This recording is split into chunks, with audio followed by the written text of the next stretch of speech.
Assalamualaikum warahmatullahi wabarakatuh.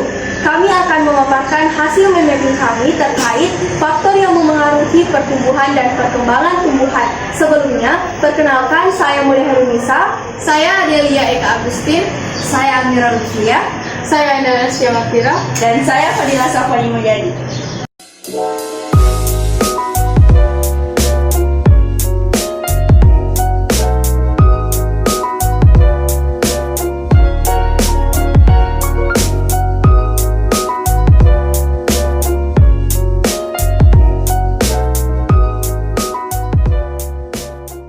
Faktor yang mempengaruhi pertumbuhan dan perkembangan tumbuhan dibedakan menjadi dua, yaitu faktor eksternal dan faktor internal.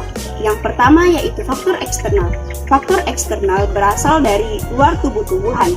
Faktor ini mencakup nutrisi, suhu, kelembapan, aerasi, cahaya, air, dan pH. Yang pertama yaitu nutrisi. Nutrisi berfungsi sebagai sumber energi bagi tumbuhan.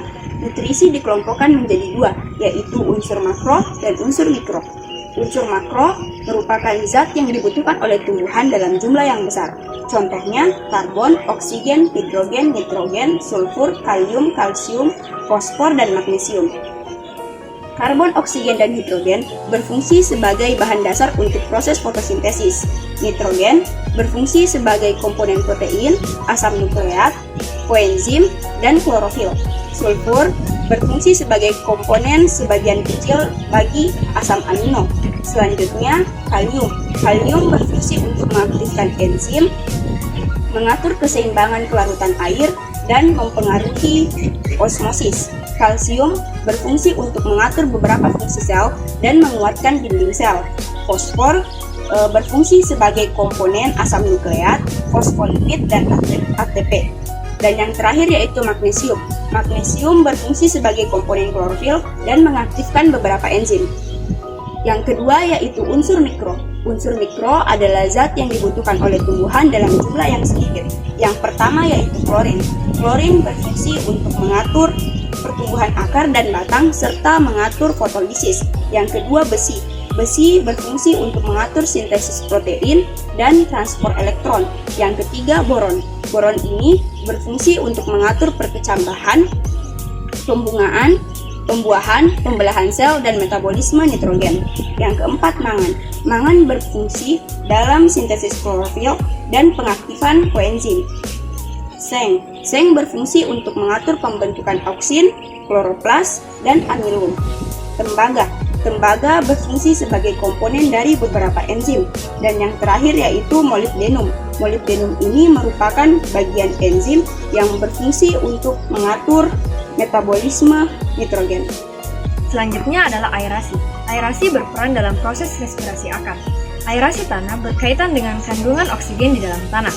Tanah yang memiliki kandungan oksigen yang cukup dikatakan aerasinya baik. Oksigen di dalam tanah diperlukan oleh akar untuk melakukan respirasi. Respirasi akar akan bermanfaat dalam perkembangan sel-sel akar dan juga berperan untuk membantu proses penyerapan nutrisi dari dalam tanah. Apabila aerasinya kurang baik, maka respirasi akar akan terganggu sehingga mengganggu pertumbuhan sel akar dan juga penyerapan nutrisi. Selanjutnya yaitu kelembapan. Kelembapan mempengaruhi laju transpirasi. Jika kelembapan rendah, maka laju transpirasi meningkat sehingga penyerapan air dan zat-zat mineral juga meningkat. Hal ini yang memberikan ketersediaan nutrisi untuk pertumbuhan tanaman. Sebaliknya, jika kelembapan tinggi, maka laju transpirasi rendah dan penyerapan zat-zat mineral juga rendah. Hal ini yang akan mengurangi ketersediaan nutrisi untuk pertumbuhan tanaman. Dengan kata lain, akan menghambat pertumbuhan tanaman. Selanjutnya, cahaya. Cahaya berperan penting dalam proses fotosintesis dan meningkatkan kinerja kloroplas. Fotosintesis merupakan proses dasar pada tumbuhan untuk menghasilkan makanan. Makanan yang dihasilkan akan menunjukkan ketersediaan energi untuk pertumbuhan dan perkembangan pada tumbuhan. Dalam proses fotosintesis, cahaya matahari sangat berperan penting, terutama pada tanaman berdaun hijau.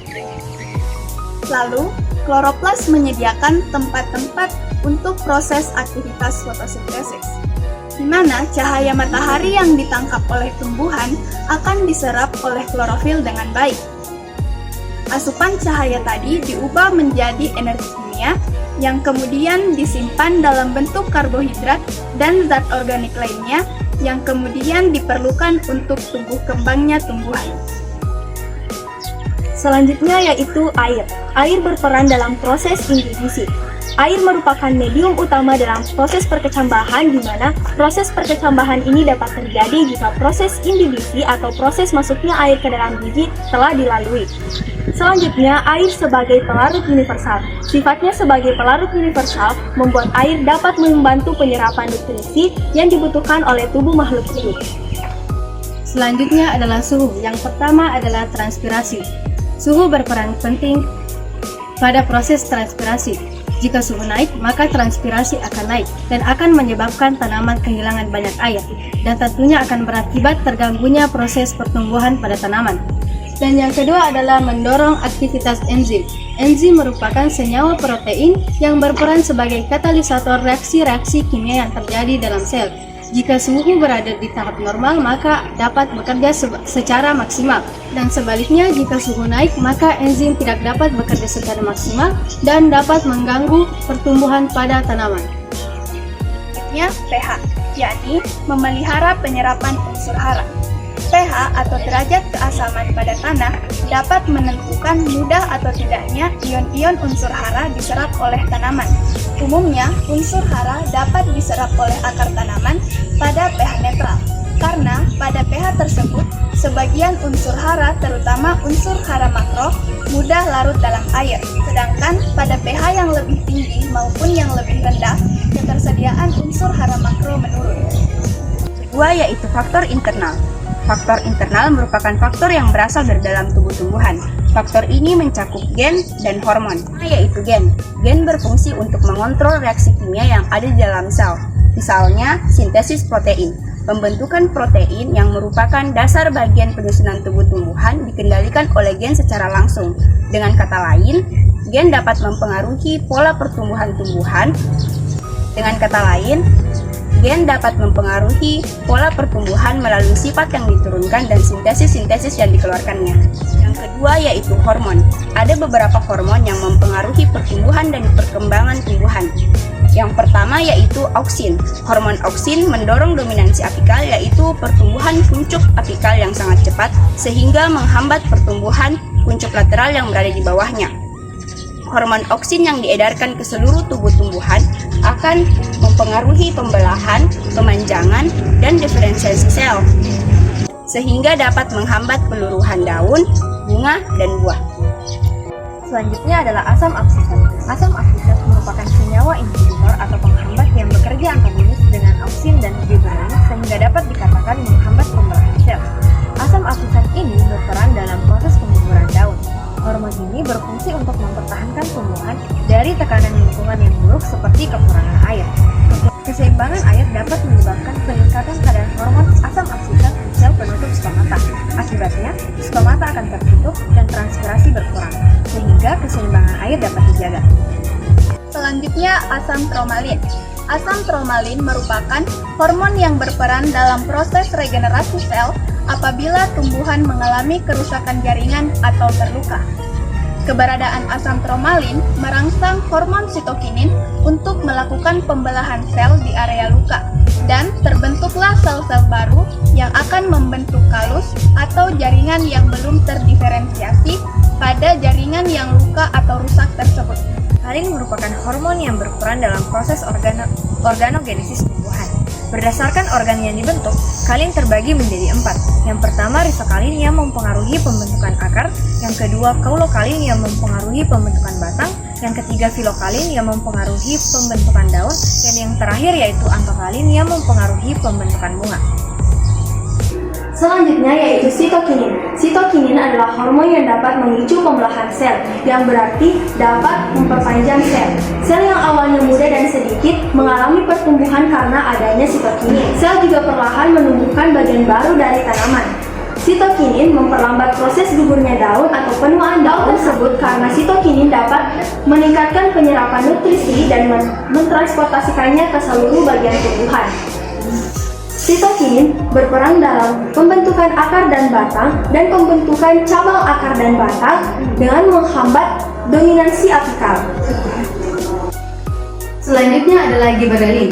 Giberelin akan berperan pada fase perkecambahan dan fase akhir dormasi melalui pembentukan enzim amilase di dalam aleuron. Giberelin juga dapat mematahkan dormansi biji agar biji dapat melakukan perkecambahan dengan cepat. Setelah mematahkan dormansi, giberelin akan merangsang pertumbuhan batang dan daun dan memacu untuk proses pembentukan pada bunga. Selanjutnya, etilen. Etilen biasanya dimanfaatkan oleh para distributor dan importer buah-buahan. Dengan titik buah yang dikemas sebelum matang, buah lalu diangkut ke pedagang buah-buahan.